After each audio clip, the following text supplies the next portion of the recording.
Welcome back to another episode of Rock Boys Football. Want to dive back into this Michigan program as it pertains to the transfer portal and largely have two different conversations. One, provide some updates on some Michigan targets that we talked about late last week, provide some updates on some new faces and new names that have emerged as targets for this Michigan program. But I also want to dive in to, what's been Michigan's strategy in the transfer portal over the last couple of weeks. And I think it starts with something that we've talked extensively about pertaining to this Michigan program, and that is recruiting the high school ranks, keeping those high schoolers within this program. So when it comes time when that transfer portal opens, you don't have to be desperate for a lot of names in the transfer portal. You look at this Michigan roster heading into 2024, and I think a lot of Michigan fans shared this sentiment saying, we don't have a lot of cracks. Like we could add some names here and there, but we are not nearly as desperate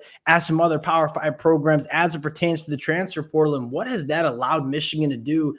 Kind of sit back for the first 3 weeks, largely crickets coming out of this Michigan program during the first 3 weeks of the transfer portal. Let a lot of those Power 5 programs really get aggressive with the resources they have to scoop up some of those names. And now, 4 weeks later, a lot of those big Power 5 programs don't have any more resources or scholarship spots to use in the transfer portal. Now Michigan's sitting there saying a lot of really good football players still available in the portal that, kind of are largely falling into the laps of this Michigan program. Want to get into some of those names, provide some updates on some new names before we get into it. And as always, just want to say thank you to you guys and a massive shout out to the Michigan fans. Y'all know I'm a massive Michigan fan. The amount of support you guys have shown the boys over the last couple of weeks, it truly does mean a lot. Y'all know there's not a program across the country I love talking about more. If y'all do enjoy the content, consider subscribing to the channel. Can't thank you guys enough for all the support. And without further ado, let's get into some names. And I want to start with just an update on, what was largely our favorite target for Michigan in the portal. That was former Texas cornerback Terrence Brooks, who ends up committing to Illinois Sunday afternoon. And I think largely it shows kind of the privilege that Michigan has where, yeah, we're all Michigan fans. It stings to not see Terrence Brooks heading to Ann Arbor in the 2024 season, but this is nowhere near a catastrophic miss for Michigan in the portal. Terrence Brooks is a phenomenal player, would have made this Michigan program better. We're still pretty confident with what we have in that cornerback room heading into 2024. A lot of positive feedback coming around about Jair Hill. Kind of shows the privilege that Michigan has. This could be really bad for a lot of other Power 5 programs who might have glaring needs at that cornerback spot. I think Michigan's sitting there saying, yeah, that sucks to miss out on a guy like Terrence Brooks. Certainly doesn't hinder our season in 2024 nearly to the amount it would for a lot of other Power 5 programs. Now, getting into some more exciting news, I want to start with one of the more intriguing names in the transfer portal and a guy that we haven't talked about yet. And that's former UB offensive lineman Isaiah Wright, who, a little bit of background for Isaiah Wright, was formerly a 2020 recruit, coming out of high school, committed to Rutgers, made the transition to the offensive line position, transfers to UB ahead of the 2022 season. Here's where it gets interesting. Started all 13 games for UB in the 2022 season at left tackle. And then you fast forward to the 2023 season, started the first 5 games at left tackle, then kicked into center and started at center the rest of the 2023 season.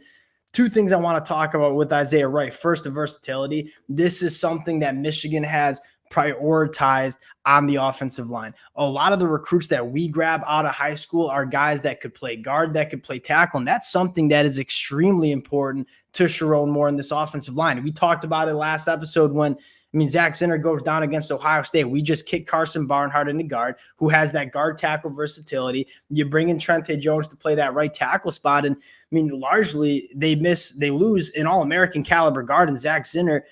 Michigan's offensive line barely skipped a beat. And I think because they barely skipped a beat because you have that versatility with a guy like Carson Barnhart, an NFL caliber tackle that has the ability to transition into guard. And then we can just put Trente Jones, another NFL caliber offensive lineman, at that tackle spot. Versatility is extremely important to this Michigan offensive line. And a guy like Isaiah Wright, who, put some really good film out as a left tackle, but also put some really good film out as a center. That's a ton of value for this Michigan program. I don't think he's necessarily a starter for this Michigan team in 2024, but you talk about going into a Big Ten season with, 9, 10, 11 guys that you feel good about. Isaiah Wright would be one of those guys that you feel good about. And then you get into the football player of Isaiah Wright at left tackle, 407 pass pro opportunities, only gave up 2 sacks, 10 quarterback hurries. Went back and watched the film of him playing Wisconsin just to get a sense of what does Isaiah Wright look like against Power 5 Big Ten level competition. That's largely the biggest question. He was phenomenal. He was an all-conference guy for the University of Buffalo. What can he do at the Big Ten level? I thought he looked pretty solid against Wisconsin. Also checked out a game from the MAC level at center. This is a guy that can snap the football. He looks very comfortable doing it. He's an athletic center that you can pull around, get in space, work up to the second level.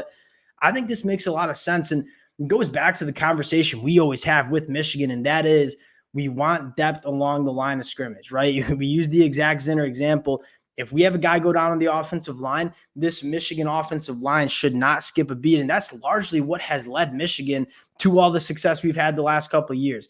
Depth and talent on the offensive line. It's never good enough for Sherrone Moore. I think Isaiah Wright certainly makes that depth and talent a lot better. And another kind of point I'd say about Isaiah Wright, really good athlete for his size. You can tell that he was a defensive lineman at a time because he's got really good feet. He's got really good athleticism in space. Want to go to another name that was buzzing through some film and kind of an intriguing name. And we brushed by him later last week.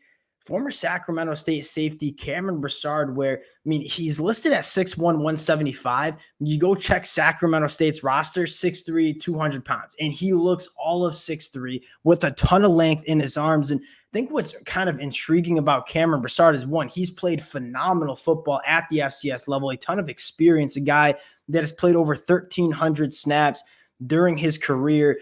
But I think most importantly, he is one of those unicorn safeties that you can do so much with. He's a safety that thrives in the box. Played over 320 snaps as a box safety in 2023.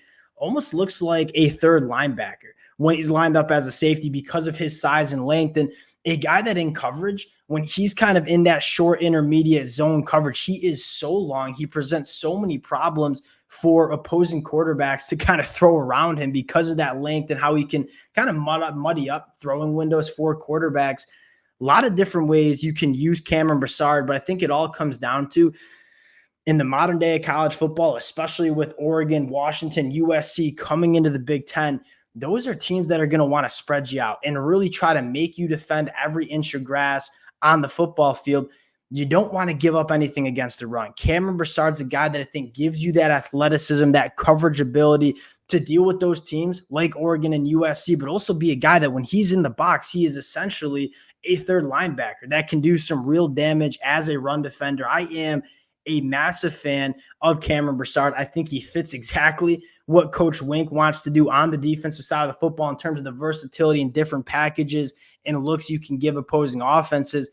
I'm a big fan of Cameron Broussard. This is such a Michigan guy in terms of, hey, we're going to go to the low levels, grab a guy that's kind of, kind of slipping through the cracks, if you will, in the transfer portal and just landing another damn good player. And now the next guy I want to talk about is a guy that's a little bit more well-known and seemingly a really good target for Michigan that sounds like Michigan's really trending for, and that is Jayden Mangham. And this is a former Michigan State safety, second team All Big Ten last year, had 4 interceptions in 2023.